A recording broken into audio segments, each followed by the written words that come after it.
ಧರ್ಮದ ಪ್ರಮುಖ ಹಬ್ಬ ವ್ರತಗಳಲ್ಲಿ ನವರಾತ್ರಿಗೆ ಬಹಳ ಪ್ರಾಶಸ್ತ್ಯವಿದೆ. 9 ದಿನಗಳ ನವರಾತ್ರಿ ಹಬ್ಬದಲ್ಲಿ ಜನರು ಉಪವಾಸ ವ್ರತವನ್ನು ಆಚರಿಸುತ್ತಾರೆ. ದುರ್ಗಾದೇವಿಗೆ ಸಮರ್ಪಿತವಾದ ಮಂತ್ರಗಳನ್ನು ಪಠಿಸುತ್ತಾರೆ. ನವರಾತ್ರಿಯಲ್ಲಿ ಉಪವಾಸ ವ್ರತದೊಂದಿಗೆ ಮಂತ್ರಗಳನ್ನು ಪಠಿಸಿ ದುರ್ಗಾದೇವಿಯ ಪೂಜೆಯನ್ನು ಮಾಡುವುದರಿಂದ ವ್ಯಕ್ತಿಯು ಜೀವನದಲ್ಲಿ ಯಶಸ್ಸನ್ನು ಸಾಧಿಸುತ್ತಾನೆ.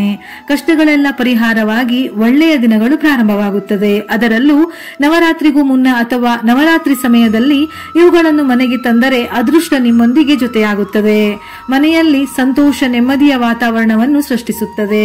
ಲಕ್ಷ್ಮೀ ದೇವಿಗೆ ಪ್ರಿಯವಾದ ವಸ್ತುಗಳಲ್ಲಿ ಕಮಲದ ಹೂವು ಕೂಡ ಒಂದಾಗಿದೆ. ಹಾಗಾಗಿ ನವರಾತ್ರಿ ಹಬ್ಬದ 9 ದಿನಗಳಲ್ಲಿ ಪ್ರತಿಯೊಂದು ದಿನವೂ ಒಂದೊಂದು ಕಮಲದ ಹೂವನ್ನು ತಂದು ಲಕ್ಷ್ಮೀ ದೇವಿಗೆ ಅರ್ಪಿಸಿದರೆ ಅಮ್ಮನವರು ನಿಮ್ಮ ಜೀವನವನ್ನು ಸಂತೋಷದಿಂದ ತುಂಬುತ್ತಾರೆ. ಸಮೃದ್ಧಿ ಮತ್ತು ಉತ್ತಮ ಆಶೀರ್ವಾದವನ್ನು ಕರುಣಿಸುತ್ತಾರೆ.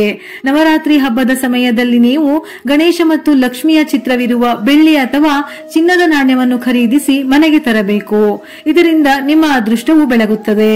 ನವರಾತ್ರಿಯ ಮೊದಲ ದಿನದಂದು ನೀವು ಈ ಕೆಲಸವನ್ನು ಮಾಡುವುದರಿಂದ ಮತ್ತು ಅವುಗಳನ್ನು ತಂದು ನಿಮ್ಮ ಮನೆಯ ಲಾಕರ್ನಲ್ಲಿ ಅಥವಾ ದೇವರ ಮನೆಯಲ್ಲಿ ಇಟ್ಟುಕೊಳ್ಳುವುದರಿಂದ ಶುಭವಾಗುವುದು. ನೀವು ಸಂಪತ್ತು ಮತ್ತು ಸಮೃದ್ಧಿಯ ಆಶೀರ್ವಾದವನ್ನು ಪಡೆದುಕೊಳ್ಳಬೇಕೆಂದಾದರೆ ಲಕ್ಷ್ಮೀ ದೇವಿಯ ವಿಗ್ರಹವನ್ನು ಮನೆಗೆ ತರಬೇಕು. ಎಂತಹ ಲಕ್ಷ್ಮಿಯ ವಿಗ್ರಹವನ್ನು ಅಥವಾ ಫೋಟೋವನ್ನು ಮನೆಗೆ ತೆಗೆದುಕೊಂಡು ಬರಬೇಕೆಂದರೆ ಅದರಲ್ಲಿ ಲಕ್ಷ್ಮೀ ದೇವಿಯು ಕುಳಿತುಕೊಂಡು ಎಲ್ಲರಿಗೂ ಆಶೀರ್ವಾದವನ್ನು ನೀಡುತ್ತಿರುವಂತಹ ಭಂಗಿಯನ್ನು ಹೊಂದಿರಬೇಕು ಎಂಬುದನ್ನು ಗಮನದಲ್ಲಿಟ್ಟುಕೊಳ್ಳಿ. ನೀವು ನಿಮ್ಮ ಮನೆಯ ದೇವರ ಮನೆಯಲ್ಲಿ ನವಿಲುಗರಿಗಳನ್ನು ಇಟ್ಟುಕೊಳ್ಳುವುದರಿಂದ ನಿಮ್ಮ ಯಶಸ್ಸಿನ ಮಾರ್ಗದಲ್ಲಿ ಎದುರಾಗುವ ಎಲ್ಲ ಸಂಕಷ್ಟಗಳು ಪರಿಹಾರವಾಗುತ್ತದೆ ಹಾಗೂ ವಾಸ್ತು ದೋಷಗಳನ್ನು ಕೂಡ ದೂರ ಮಾಡುತ್ತದೆ. ನವರಾತ್ರಿಯಲ್ಲಿ ತುಳಸಿ ಗಿಡವನ್ನು ಮನೆಯೊಳಗೆ ತರುವುದು ಕೂಡ ಅದೃಷ್ಟದ ಸೂಚನೆಯಾಗಿದೆ. ನೀವು ಹೀಗೆ ಮಾಡಿದರೆ ಲಕ್ಷ್ಮೀ ದೇವಿಯು ಶೀಘ್ರದಲ್ಲೇ ತೃಪ್ತಳಾಗುತ್ತಾಳೆ. ಹಣಕಾಸಿನ ವಿಷಯಕ್ಕೆ ಸಂಬಂಧಪಟ್ಟಂತಹ ಪ್ರತಿಯೊಂದು ಸಮಸ್ಯೆಗಳು ನಿವಾರಣೆಯಾಗುತ್ತದೆ. ಭಾನುವಾರ ಮತ್ತು ಏಕಾದಶಿಯನ್ನು ಹೊರತುಪಡಿಸಿ ಪ್ರತಿದಿನ ಈ ತುಳಸಿ ಗಿಡಕ್ಕೆ ನೀರನ್ನು ನೀಡಬೇಕು. ಪ್ರತಿದಿನ ಮುಸ್ಸಂಜೆ ಸಮಯದಲ್ಲಿ ತುಳಸಿ ಗಿಡದ ಮುಂದೆ ದೀಪವನ್ನು ಹಚ್ಚಿಡಬೇಕು. ಹೀಗೆ ಮಾಡುವುದರಿಂದ ನೀವು ಎಂದಿಗೂ ಹಣದ ಸಮಸ್ಯೆಯನ್ನು ಎದುರಿಸಲು ಸಾಧ್ಯವಿಲ್ಲ. ನೀವು ದುರ್ಗಾದೇವಿಗೆ ನವರಾತ್ರಿ ಸಮಯದಲ್ಲಿ ದೀಪವನ್ನು ಖರೀದಿಸಿ ಶ್ರದ್ಧಾ ಭಕ್ತಿಯಿಂದ ಅಖಂಡ ಜ್ಯೋತಿಯನ್ನು ಬೆಳಗಿಸಬೇಕು. ಈ ದೀಪವನ್ನು ನೀವು ನೈಋತ್ಯ ದಿಕ್ಕಿನ ಕಡೆಗೆ ಮುಖ ಮಾಡಿ ಹಚ್ಚಿಡಬೇಕು. ನೀವು ಬೆಳಗಿಸಿದ ಅಖಂಡ ಜ್ಯೋತಿಯು ಇಡೀ ರಾತ್ರಿ ಬೆಳಗುತ್ತಿರಬೇಕು ಎಂಬುದನ್ನು ಗಮನದಲ್ಲಿಟ್ಟುಕೊಳ್ಳಿ. ದೀಪ ಮಧ್ಯದಲ್ಲಿ ಆರಿ ಹೋಗದಂತೆ ಕಾಳಜಿ ವಹಿಸಿ.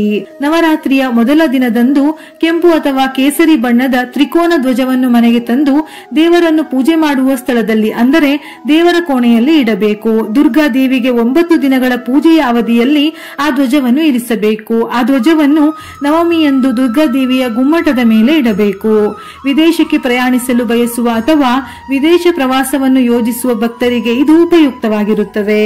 ನವರಾತ್ರಿ ಹಬ್ಬದ ಸಮಯದಲ್ಲಿ ಒಂದು ಮಣ್ಣಿನ ಮನೆಯನ್ನು ಖರೀದಿಸಿ ಮನೆಗೆ ತೆಗೆದುಕೊಂಡು ಬರಬೇಕು. ನಂತರ ಅದನ್ನು ದೇವರ ಕೋಣೆಯಲ್ಲಿ ಅಥವಾ ಪೂಜೆ ಮಾಡುವ ಸ್ಥಳದಲ್ಲಿ ದುರ್ಗಾ ದೇವಿಯ ವಿಗ್ರಹದ ಮುಂದೆ ಅಥವಾ ಫೋಟೋದ ಹತ್ತಿರ ಇಡಬೇಕು.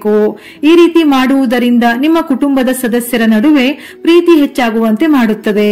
ಮನೆಯಲ್ಲಿ ಸಂತೋಷ, ಶಾಂತಿಯನ್ನು ತುಂಬಿಸುತ್ತದೆ.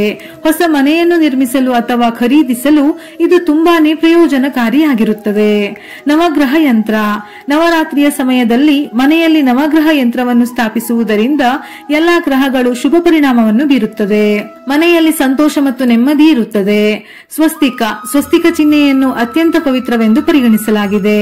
ನವರಾತ್ರಿಯ ಮುನ್ನಾ ದಿನದಂದು ಮನೆಯ ಮುಖ್ಯ ಬಾಗಿಲಿನ ಮೇಲೆ ಸ್ವಸ್ತಿಕವನ್ನು ಬಿಡಿಸುವುದರಿಂದ ನಕಾರಾತ್ಮಕ ಶಕ್ತಿಯು ನಿವಾರಣೆಯಾಗುತ್ತದೆ. ಧನಾತ್ಮಕ ಶಕ್ತಿಯು ಹರಡುತ್ತದೆ. ಅಲಂಕಾರಿಕ ವಸ್ತುಗಳು. ನವರಾತ್ರಿಯ ಮುನ್ನಾ ದಿನದಂದು ಮಹಿಳೆಯರು ಬಳೆ, ಅರಿಶಿನ ಕುಂಕುಮ, ಗೋರಂಟಿ ಮುಂತಾದ ಅಲಂಕಾರಿಕ ವಸ್ತುಗಳನ್ನು ತರುವುದು ತುಂಬಾ ಮಂಗಳಕರ.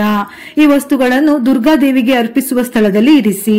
ಇದರಿಂದ ದುರ್ಗಾದೇವಿಯು ಪ್ರಸನ್ನಳಾಗಿ ಮನೆಯಲ್ಲಿ ಸುಖ, ಸಮೃದ್ಧಿ, ಸಂಪತ್ತು ಸದಾಕಾಲ ತುಂಬಿರುತ್ತದೆ. ವಿಡಿಯೋ ಇಷ್ಟ ಆಗಿದ್ದಲ್ಲಿ ಮರೆಯದೆ ಲೈಕ್ ಮಾಡಿ.